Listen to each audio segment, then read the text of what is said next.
ভুয়া তালাকনামা পাঠিয়ে দেয় এবং সে যদি তার অবৈধ সম্পর্ক করে, সেখানে সে যদি ঘর সংসার করে বাচ্চা জন্ম দেয়, তাহলে তার আগের স্বামীর করণীয় কি? মহিলা যদি তাকে রেখে অন্য আরেক পুরুষের সাথে ঘর বাঁধে, তাহলে পুরুষ কি করবে? পুরুষ একই সঙ্গে একই মজলিসে সম্ভব হলে 3টা বিয়ে করবে। বুঝেন নাই কথা? যে মহিলা তাকে ফেলায় রেখে আরেকজনের কাছে যেতে পারছে, সে তো বেটাগিরি জাহির করা উচিত যে আমি আরো 3 জনের কাছে যেতে পারি, তুমি একজনের কাছে যেতে পারো মাত্র। বুঝেন নাই?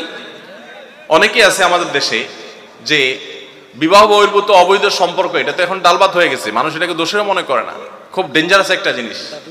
তো কারোর সাথে অবৈধ রিলেশন হয়েছে, তার বিয়ে হয়ে গেছে, এখন সে বলে বাকি জীবন আমি আর কাউকে বিয়ে করব না। ভাই কেন বিয়ে করবেন না? বলে না অমুকরে ভালোবাসছিলাম, এখন সে তো আরেক জায়গা বিয়ে বসে গেছে, যেহেতু সে বেইমানি করল।